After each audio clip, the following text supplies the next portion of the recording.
नमस्कार, दृष्टि आईएएस के टुडेज जी के प्रोग्राम में आपका स्वागत है। चलिए सबसे पहले पिछले सेशन का रिकैप देखते हैं। पहला प्रश्न था, विश्व प्रसिद्ध केसरिया बौद्ध स्तूप भारी वर्षा के कारण आई बाढ़ से जलमग्न हो गया है। यह स्तूप किस राज्य में स्थित है? इसका सही जवाब था बिहार। अगला प्रश्न था, उपराष्ट्रपति एम वेंकैया नायडू ने जगन्नाथ रथ यात्रा के अवसर पर देशवासियों को बधाई दी है। यह रथ यात्रा निम्नलिखित में से किस शहर में आयोजित की जा रही है?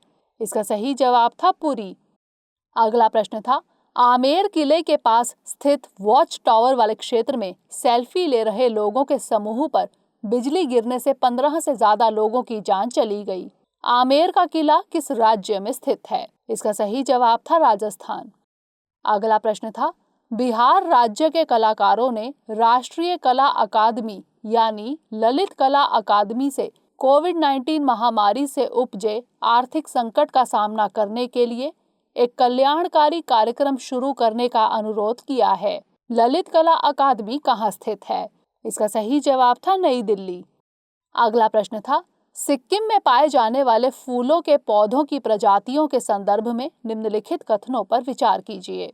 पहला, भारतीय वनस्पति सर्वेक्षण के प्रकाशन flora of Sikkim a pictorial guide के अनुसार सिक्किम में 4912 प्रजाति के फूलों के पौधे प्राकृतिक रूप से पाए जाते हैं।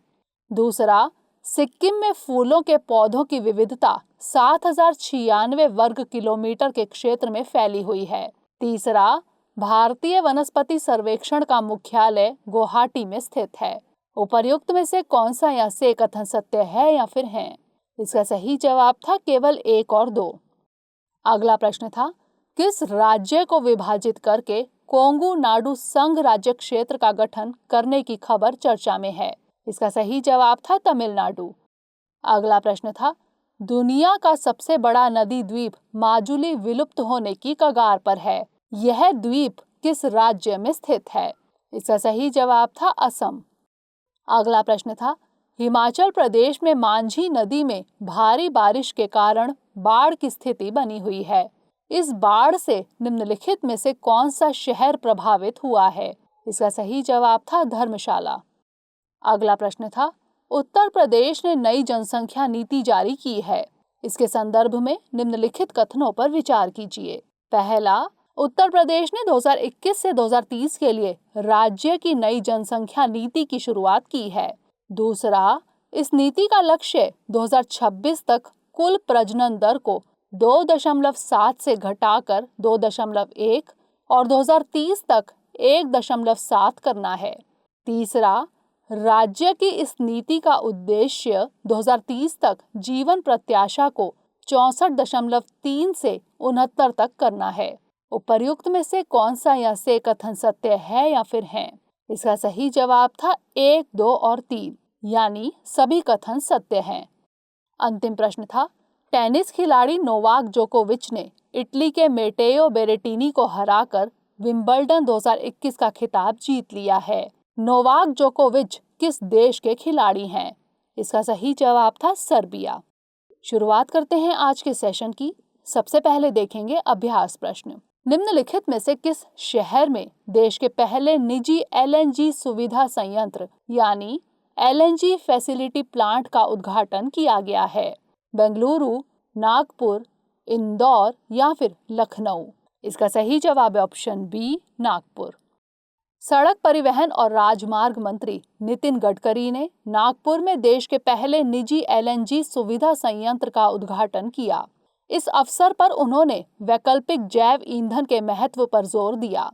वैकल्पिक जैव ईंधन के उपयोग से ऊर्जा और विद्युत के क्षेत्र में कृषि क्षेत्र की भागीदारी बढ़ेगी।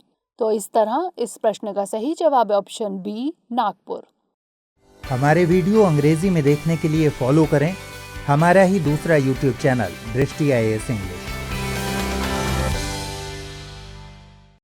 आज के सेशन का पहला प्रश्न है, सड़क परिवहन और राजमार्ग मंत्री ने किस राज्य में मकरू नदी पर ब्रिज के निर्माण की आधारशिला रखी है? अरुणाचल प्रदेश, मणिपुर, असम या फिर मेघालय? इसका सही जवाब है ऑप्शन बी, मणिपुर। सड़क परिवहन और राजमार्ग मंत्री नितिन गडकरी ने मणिपुर में 16 परियोजनाओं के साथ ही मकरू नदी पर ब्रिज के निर्माण की आधारशिला रखी। मणिपुर के तामेंगलांग जिले में मकरू नदी पर ब्रिज का निर्माण किया जाएगा।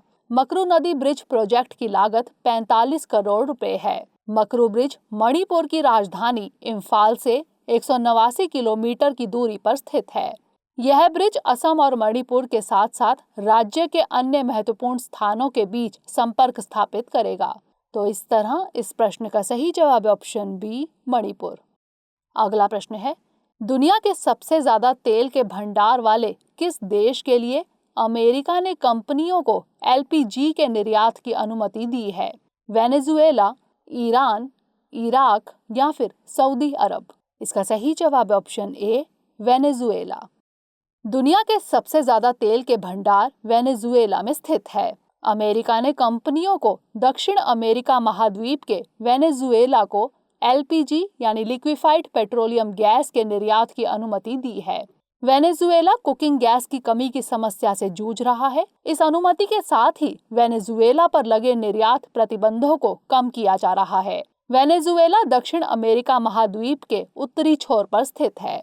इसकी राजधानी कराकास है। तो इस तरह इस प्रश्न का सही जवाब है ऑप्शन ए, वेनेजुएला। अगला प्रश्न है, डीप ओशन मिशन के संदर्भ में निम्नलिखित कथनों पर विचार कीजिए। पहला, भारत ने इस मिशन के माध्यम से 100 बिलियन रुपए से अधिक की ब्लू इकोनॉमी का लक्ष्य रखा है। दूसरा, इस मिशन के तहत महासागरों से प्राप्त संसाधन देश की अर्थव्यवस्था के विकास को गति देने में सहायक सिद्ध होंगे। तीसरा, इस मिशन की योजना विज्ञान और प्रौद्योगिकी मंत्रालय द्वारा बनाई गई है। इसका संचालन मौसम विज्ञान विभाग के सहयोग से किया जाएगा। उपर्युक्त में से कौन सा या से कथन सत्य है या फिर हैं? केवल एक और दो, केवल 2 और 3 या फिर 1, 2 और 3? इसका सही जवाब है ऑप्शन बी, केवल 1 और 2। भारत ने डीप ओशन मिशन के तहत 100 बिलियन रुपए से अधिक की ब्लू इकोनॉमी का लक्ष्य रखा है। इस मिशन के तहत महासागरों से प्राप्त संसाधन देश की अर्थव्यवस्था के विकास में सहायक होंगे। डीप ओशन मिशन की योजना पृथ्वी विज्ञान मंत्रालय द्वारा बनाई गई है। इसका संचालन भारतीय अंतरिक्ष अनुसंधान संगठन के सहयोग से किया जाएगा। यह मिशन समुद्री जल से नमक की मात्रा को खत्म करके स्वच्छ पेयजल उपलब्ध कराने में मददगार साबित होगा। इसके साथ साथ यह समुद्री बेल्ट से खनिज निकालने में भी मदद करेगा। तो इस तरह इस प्रश्न का सही जवाब है ऑप्शन बी, केवल 1 और 2।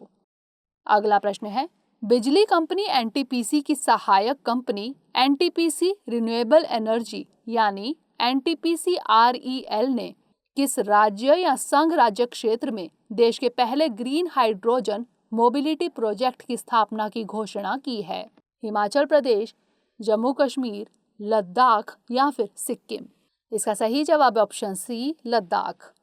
बिजली कंपनी एनटीपीसी की सहायक कंपनी एनटीपीसी रिन्यूएबल एनर्जी यानी एनटीपीसी आरईएल ने लद्दाख में देश के पहले ग्रीन हाइड्रोजन मोबिलिटी प्रोजेक्ट की स्थापना की घोषणा की है।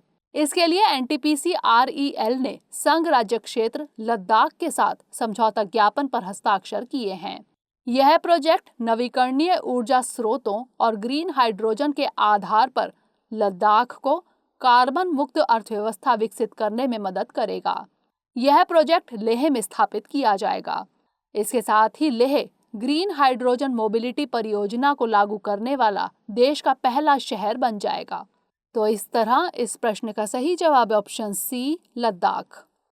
अगला प्रश्न है, निम्नलिखित में से किस शहर में नार्कोटिक ड्रग्स और साइकोट्रॉपिक पदार्थों के अनुसंधान और विश्लेषण के लिए उत्कृष्टता केंद्र का उद्घाटन किया गया है? जयपुर, पुणे, हैदराबाद या फिर गांधीनगर? इसका सही जवाब है ऑप्शन डी, गांधीनगर। गुजरात की राजधानी गांधीनगर में नार्कोटिक ड्रग्स और साइकोट्रॉपिक पदार्थों के अनुसंधान और विश्लेषण के लिए उत्कृष्टता केंद्र का उद्घाटन किया गया है। यह केंद्र नेशनल फॉरेंसिक साइंस यूनिवर्सिटी में स्थापित किया गया है। इस केंद्र के माध्यम से नशीले पदार्थों के भारत में व्यापार और इससे होने वाले खतरे को रोकने में मदद मिलेगी। तो इस तरह इस प्रश्न का सही जवाब है ऑप्शन डी, गांधीनगर। अगला प्रश्न है, स्वतंत्रता के 75 वर्ष पूरे होने के अवसर पर राष्ट्रीय अभिलेखागार में रखे गए स्वतंत्रता सेनानियों से संबंधित रिकॉर्ड को 1 साल के अंदर डिजिटल किया जाएगा। राष्ट्रीय अभिलेखागार कहाँ स्थित है? मुंबई, चेन्नई, नई दिल्ली या फिर बेंगलुरु? इसका सही जवाब है ऑप्शन सी, नई दिल्ली।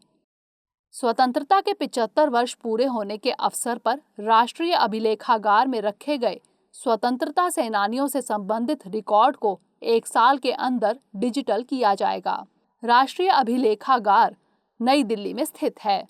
इसका उद्देश्य देश की सांस्कृतिक विरासत में निहित राष्ट्रीय गौरव की भावना का प्रचार करना है। इसके साथ साथ इस सांस्कृतिक धरोहर को भावी पीढ़ी के लिए संरक्षित करना है। तो इस तरह इस प्रश्न का सही जवाब है ऑप्शन सी, नई दिल्ली। अगला प्रश्न है, यूनेस्को द्वारा विश्व विरासत स्थल घोषित करने के लिए निम्नलिखित में से किस प्राचीन मंदिर का नामांकन किया गया है? जगन्नाथ मंदिर ओडिशा, रामप्पा मंदिर तेलंगाना, भोजपुर मंदिर मध्य प्रदेश या फिर स्वर्ण मंदिर पंजाब? इसका सही जवाब है ऑप्शन बी, रामप्पा मंदिर तेलंगाना। यूनेस्को द्वारा विश्व विरासत स्थल घोषित करने के लिए रामप्पा मंदिर का नामांकन किया गया है। यह मंदिर तेलंगाना राज्य में वारंगल के पालमपेट गांव में स्थित है। यह मंदिर कला का अद्भुत नमूना है। इसका निर्माण 1213 ईस्वी में काकतीय शासकों ने किया था। मुख्य मूर्तिकार रामप्पा के नाम पर इस मंदिर का नाम रामप्पा पड़ा। तो इस तरह इस प्रश्न का सही जवाब है ऑप्शन बी, रामप्पा मंदिर तेलंगाना। अगला प्रश्न है, निम्नलिखित में से किस राज्य ने गर्भवती महिलाओं के कोविड-19 के टीकाकरण के लिए मातृ कवचम अभियान शुरू किया है? तमिलनाडु, तेलंगाना, कर्नाटक या फिर केरल? इसका सही जवाब है ऑप्शन डी, केरल। केरल ने गर्भवती महिलाओं के कोविड-19 टीकाकरण के लिए मातृ कवचम अभियान शुरू किया है। इस अभियान के तहत आशा कार्यकर्ताओं द्वारा गर्भवती महिलाओं का वार्ड स्तर पर टीकाकरण के लिए रजिस्ट्रेशन कराया जाएगा। इस प्रकार सभी गर्भवती महिलाओं का टीकाकरण सुनिश्चित किया जाएगा। इस अभियान के तहत जिला स्तर पर भी खास दिन पर विशेष टीकाकरण आयोजित किया जाएगा। तो इस तरह इस प्रश्न का सही जवाब है ऑप्शन डी, केरल। अगला प्रश्न है, मुख्यमंत्री कोविड-19 विधवा सहायता योजना के संदर्भ में निम्नलिखित कथनों पर विचार कीजिए। पहला, यह योजना असम राज्य ने लॉन्च की है। दूसरा, इस योजना के तहत कोविड-19 के कारण पति की मृत्यु से विधवा हुई महिलाओं को 2.5 लाख रुपए की एक मुश्त वित्तीय सहायता प्रदान की जाएगी। तीसरा, इस योजना का लाभ लेने के लिए वार्षिक पारिवारिक आय 3 लाख रुपए से कम होनी चाहिए। उपर्युक्त में से कौन सा या से कथन सत्य है या फिर हैं? केवल एक और दो, केवल 2 और 3 या फिर 1, 2 और 3? इसका सही जवाब है ऑप्शन बी, केवल 1 और 2। मुख्यमंत्री कोविड-19 विधवा सहायता योजना की शुरुआत असम राज्य ने की है। इस योजना के तहत कोविड-19 के कारण पति की मृत्यु से विधवा हुई महिलाओं को 2.5 लाख रुपए की एक मुश्त वित्तीय सहायता दी जाएगी। इस योजना का लाभ लेने के लिए वार्षिक पारिवारिक आय 5 लाख रुपए से कम होनी चाहिए। इसके लिए असम के सभी जिलों में नामांकन की प्रक्रिया शुरू है। इस योजना को लॉन्च करते हुए 176 पात्र लाभार्थियों को चेक के माध्यम से वित्तीय सहायता प्रदान की गई। असम में कोविड-19 के चलते अपने माता पिता को खो चुके बच्चों को भी 3,500 रुपए प्रतिमाह राशि प्रदान की जा रही है। तो इस तरह इस प्रश्न का सही जवाब है ऑप्शन बी, केवल 1 और 2। अंतिम प्रश्न है, प्रसिद्ध खिलाड़ी यशपाल शर्मा का निधन हो गया है। इनका संबंध किस खेल से था? शतरंज, हॉकी, टेनिस या फिर क्रिकेट? इसका सही जवाब है ऑप्शन डी, क्रिकेट। प्रसिद्ध क्रिकेट खिलाड़ी यशपाल शर्मा का 66 वर्ष की आयु में निधन हो गया है। शर्मा 1983 की विश्व कप विजेता भारतीय क्रिकेट टीम के सदस्य थे। बल्लेबाज के रूप में अपने अंतर्राष्ट्रीय करियर में उन्होंने 37 टेस्ट मैच और 42 एक दिवसीय मैच खेले। यशपाल शर्मा भारतीय क्रिकेट टीम के सिलेक्टर भी थे। तो इस तरह इस प्रश्न का सही जवाब है ऑप्शन डी, क्रिकेट। अब नोट कर लेते हैं आज का अभ्यास प्रश्न। निम्नलिखित में से कौन सा देश विश्व बैडमिंटन चैंपियनशिप 2026 की मेजबानी करेगा? पाकिस्तान, भारत, चीन या फिर जापान? इसका उत्तर हमें कमेंट सेक्शन में जरूर भेजिएगा। अगले सेशन में नए प्रश्नों के साथ मिलेंगे। तब तक के लिए पढ़ते रहिए एंड स्टे मोटिवेटेड।